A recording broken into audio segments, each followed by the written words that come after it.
अस्सलाम वालेकुम जी। I hope you are doing good. This is advocate Usman Abid and you are watching the law session. आज के session में हम dissolution of Muslim marriages act 1939 का करेंगे। ये एक छोटा सा एक्ट है बट बड़ा इंपॉर्टेंट है। इसमें बेसिकली वो ग्राउंड्स बताई गई हैं जिनकी बेस पे एक मुस्लिम वुमेन अपनी मैरिज को डिज़ोल्व करवा सकती है। देखें, जो अर्ली डेज़ होते हैं यंग लॉयर्स के, उसमें फैमिली केसेस बहुत आते हैं इस किस्म के मैरिज को डिज़ोल्व करवाने के। सो ये ग्राउंड्स हमें पता होनी चाहिए। नॉर्मली वो मुस्लिम फैमिली कोड्स एक्ट 1964 का पढ़ा जाता है, उसके बाद मुस्लिम फैमिली लॉ ऑर्डिनेंस 1961 का, उसको पढ़ लेते हैं, लेकिन इसको इग्नोर किया जाता है। इसको भी पढ़ा जाना चाहिए। सो अब ये जो एक्ट है, सबसे पहले इसके प्रियम्बल में क्या कहा गया, whereas it is expedient to consolidate and clarify the provisions of Muslim law relating to suits for dissolution of marriage by women। Muslim women की तरफ से अगर मैरिज को डिज़ोल्व करवाने के लिए जो सूट्स फाइल करने हैं, उससे रिलेटेड प्रोविज़न मुस्लिम लॉ की को क्लैरिफाई किया गया इस एक्ट में। एंड टू रिमूव डाउट्स, और डाउट्स रिमूव करने के लिए, as to the effect of the renunciation of Islam by a married Muslim women on her marriage. और इस एक्ट में जो इफ़ेक्ट होंगे, अगर एक मुस्लिम वुमेन वो रिनंसिएट कर जाती है इस्लाम से, इस्लाम को छोड़ के किसी दूसरे मज़हब को में वो चली जाती है, तो उसकी मैरिज पे क्या इफ़ेक्ट होगा, ये भी इसमें उससे रिलेटेड जो भी डाउट्स हैं वो इस एक्ट में क्लियर किए जाएंगे। It is hereby enacted as follows. So अब subsection 1, short title and extent, the act may be called the dissolution of Muslim marriages act 1939। ये इसका नाम है। it extends to whole of Pakistan, ये पूरे पाकिस्तान पे applicable है। अब आते हैं section 2, grounds for decree for dissolution of marriage. अब इसमें ये सेक्शन दी मोस्ट इम्पॉर्टेंट है। इसमें हमें वो ग्राउंड्स बताई गई हैं। A women married under Muslim law, कोई भी ऐसी औरत जो कि मुस्लिम लॉ के अंडर जिसकी शादी की गई है, मैरिज की गई है, shall be entitle to obtain a decree for dissolution of her marriage।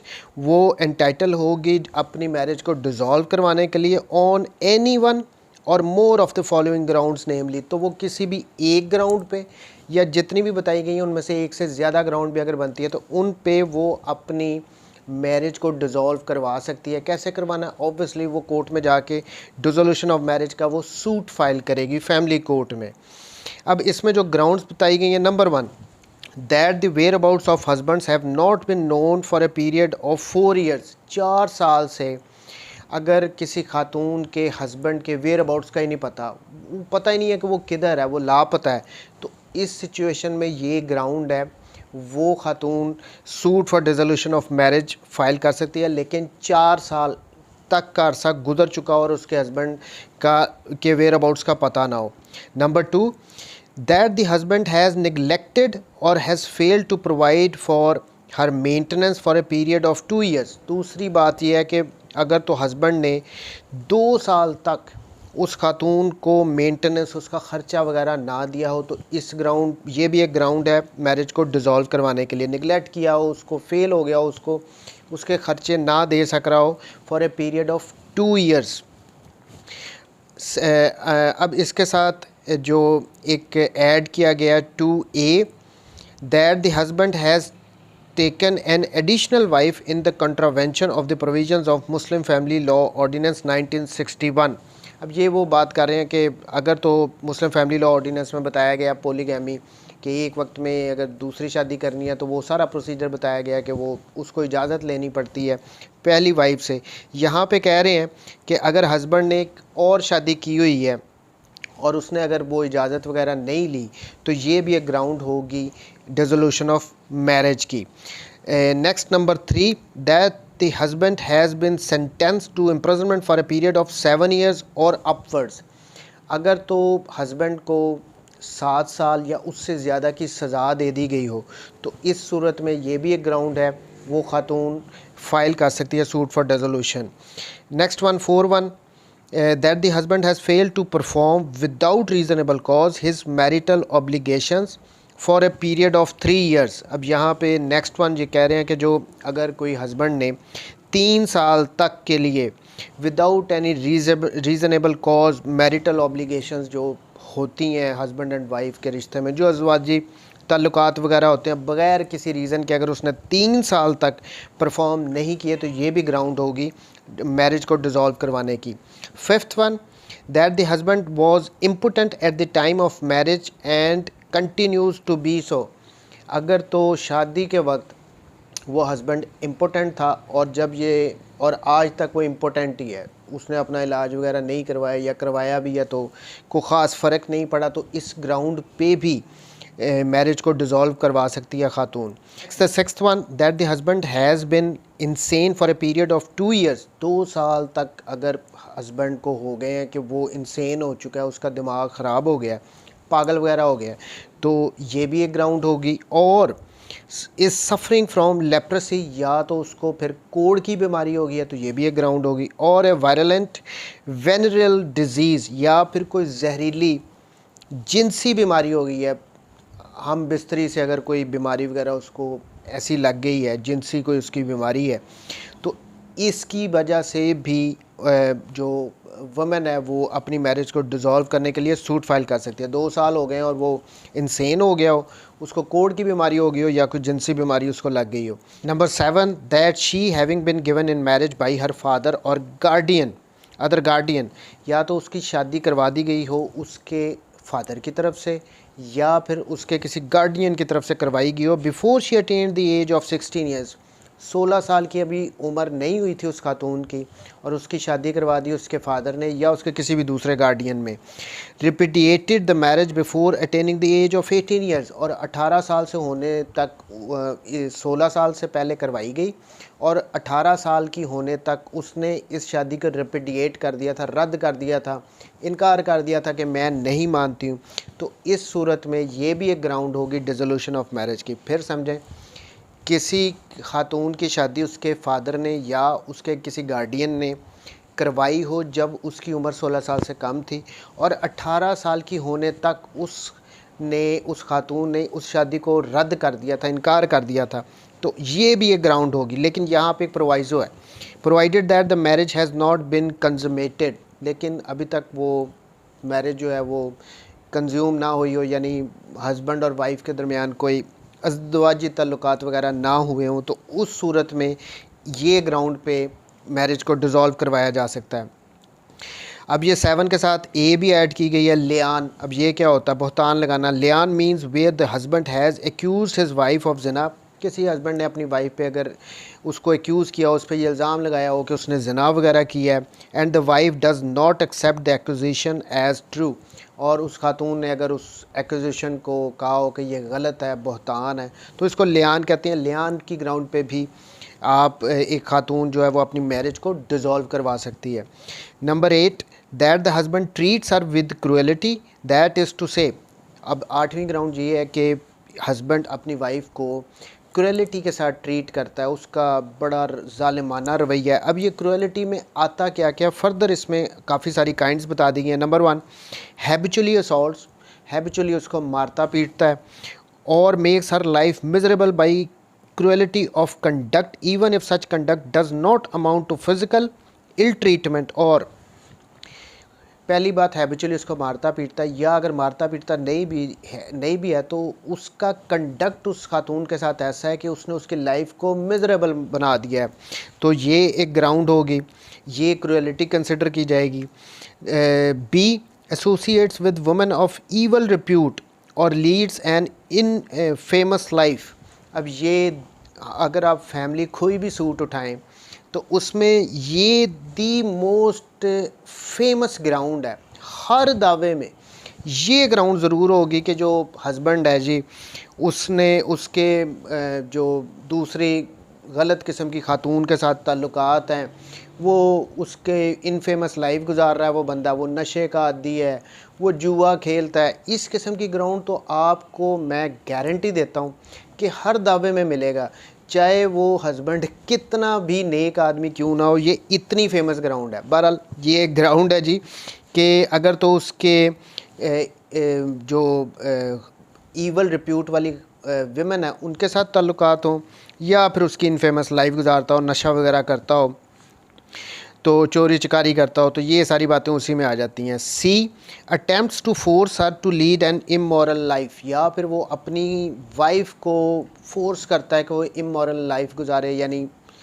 अब आप समझ जाएं मैं जो कहना चाह रहा हूँ, तो ये भी उसमें आ जाता है। D, disposes of her property, वो उसकी जो प्रॉपर्टी या ज़मीनें वगैरह जो कुछ भी उसकी प्रॉपर्टी है उसको बेची जा रहा है। और prevents her from exercising her legal rights over it, और अपनी वाइफ को रोकता भी है कि वो अपने जो लीगल राइट्स हैं उसके अपनी प्रॉपर्टी के रिगार्डिंग उनसे भी उसको रोक रहा है, तो ये भी एक ग्राउंड होगी डिसोल्यूशन ऑफ मैरिज की। Next one, E, obstruct her in the observance of her religious profession और प्रैक्टिस, यानी उसको नमाज रोज़ा वगैरह या जो उससे रोकता है, जो रिलीजियस उसकी ऑब्लिगेशंस हैं उनको करने से उसको रोकता है, तो ये भी एक ग्राउंड होगी।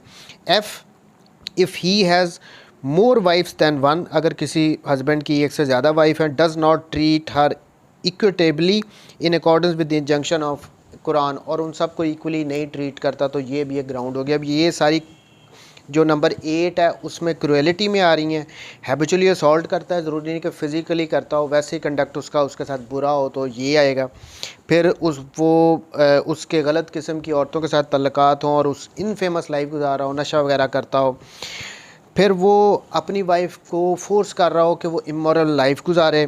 फिर आ जाता है उसकी प्रॉपर्टी को डिस्पोज ऑफ कर दे, खुद ही उसको बेचना शुरू कर दे, और उसको अपने प्रॉपर्टी से रिगार्डिंग जो राइट्स हैं उनको एक्सरसाइज ना करने दे, नमाज रोज़ा वगैरह जो भी रिलीजियस प्रैक्टिसेस वगैरह हैं वो करने ना दे। फिर आ जाता है एक से ज़्यादा वाइफ हों और उनको इक्वली ट्रीट ना करता हो, तो ये सारी बातें क्रुएलिटी में आएंगी। Number 9, on any other ground which is recognized as valid for the dissolution of marriage under Muslim law, यहाँ पे थोड़ा सा ओपन अप कर दिया गया है कि कोई भी दूसरी ग्राउंड हो सकती है जो अंडर मुस्लिम लॉ जिसको रिकग्नाइज़ किया गया हो उसके अकॉर्डिंगली डिवोर्स फाइल की जा सकती है। ये थी सेक्शन 2 में वो ग्राउंड्स बताई गई हैं जिनके अंडर एक मुस्लिम वुमेन सूट फाइल कर सकती है फॉर डिसोल्यूशन ऑफ मैरिज। अब इसके साथ जो प्रोवाइज़ो ऐड की गई है सेक्शन 2 के साथ वो बड़ी इंपॉर्टेंट है। Provided that number 1, A, no decree shall be passed on ground 3 until the sentence has become final. अब जो हमने ग्राउंड्स पढ़ी हैं उसमें तीसरे नंबर पे जो ग्राउंड थी कि अगर तो हस्बैंड को 7 साल या उससे ज़्यादा की सज़ा हो गई हो तो फिर वो एक ग्राउंड होगी, लेकिन यहाँ पे प्रोवाइज़ो में कह रहे हैं कि ठीक है, लेकिन वो 7 साल या उससे ज़्यादा की सज़ा जो है उसने फाइनलिटी इख्तियार कर रही हो। देखें 7 साल की सज़ा हुई तो उसके बाद अपील भी करनी होती है, जब तक अपील ख़त्म नहीं हो जाती या अपील नहीं की जाती और वो जो सज़ा दी गई थी उसको फाइनलिटी मिल गई हो तब ये ग्राउंड बनेगी, उससे पहले नहीं होगी। Second one, B, a decree passed on the ground of 1। अब ये जो हमने ग्राउंड 1 पढ़ी थी वो ये था कि अगर तो हस्बैंड के वेयर अबाउट्स का 4 साल तक ना पता लगा हो तो ये भी एक ग्राउंड होगी। अब इससे रिलेटेड क्या कह रहे हैं, a decree passed on the ground of 1 shall not take effect for a period of 6 months from the date of such decree. अगर तो खातून ने फ़ाइल किया suit for dissolution of marriage और उसने ये कहा कि जी हस्बैंड के वेयर अबाउट्स का ही नहीं पता, कोर्ट ने डिक्री पास कर दी। डिक्री तो पास कर दी लेकिन डिक्री पास करने की डेट से अगले 6 महीने तक वो इफ़ेक्टिव नहीं होगी।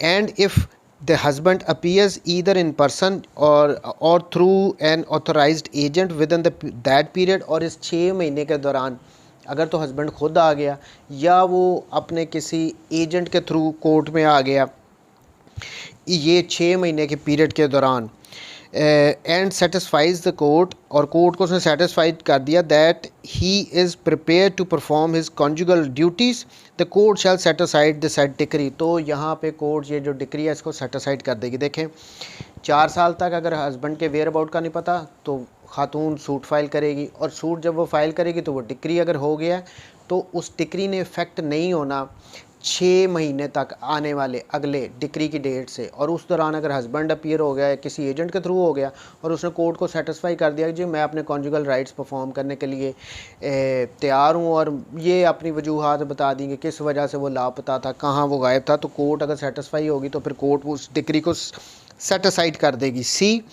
अब तीसरी क्या है, before passing a decree on the ground of 5। अब 5 में क्या था कि अगर तो हस्बैंड इम्पोर्टेंट था शादी के वक्त और आज तक वो इम्पोर्टेंट है, तो ये एक ग्राउंड थी। अब यहाँ पे कह रहे हैं before passing on ground 5 the court शैल, अब यहाँ पे कंपलसरी है, मैंडेटरी है कोर्ट के लिए, शैल का वर्ड हो गया।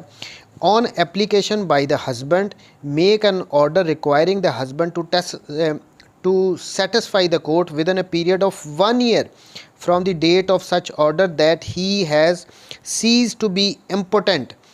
अब यहाँ पे कह रहे हैं कि डिक्री अगर तो ये इम्पोर्टेंट की ग्राउंड पे अगर सूट फाइल किया गया कि हस्बैंड जो है वो इम्पोर्टेंट है तो मुझे इस मैरिज को डिज़ोल्व किया जाए, इस सूरत में अगर तो हस्बैंड ने आके एप्लीकेशन दे दी तो यहाँ पे कोर्ट के लिए ज़रूरी होगा, अगर हस्बैंड ने सेटिस्फाई कर दिया कि मुझे जी जज साहब आप टाइम दे दें 1 साल का, मैं इसके दौरान मेरी ये जो मुझे मसला है मैं इसको रिज़ॉल्व कर लूँगा, तो इस and if the husband so satisfies the court within such period, और 1 साल का ये जो अरसा है इसके दौरान फिर उसने कोर्ट में आके बता भी दिया, कोर्ट सेटिस्फाई भी होगी, अपना कोई मेडिकल वगैरह देखें, पोटेंसी टेस्ट ही अब उसने करवा के देना ना जी, ये देखें। तो अगर तो इस किस्म का उसने कोर्ट को सेटिस्फाई कर दिया, इस ये पीरियड 1 साल का, या no decree shall be passed on set ground, तो इस बेस पे कोई भी डिक्री पास नहीं की जाएगी। इम्पोर्टेंसी के ग्राउंड पे सूट फाइल किया, हस्बैंड ने एप्लीकेशन दे दी कि जी मुझे टाइम दिया जाए 1 साल का, मैं इसको रिज़ॉल्व करता हूँ अपने इशू को, और उस 1 साल के अंदर अगर उसने रिज़ॉल्व कर लिया तो ये कोई डिक्री पास नहीं की जाएगी डिसोल्यूशन ऑफ मैरिज की। ये 3 कंडीशंस थी प्रोवाइज़ो में बताई गई इन ग्राउंड्स के साथ।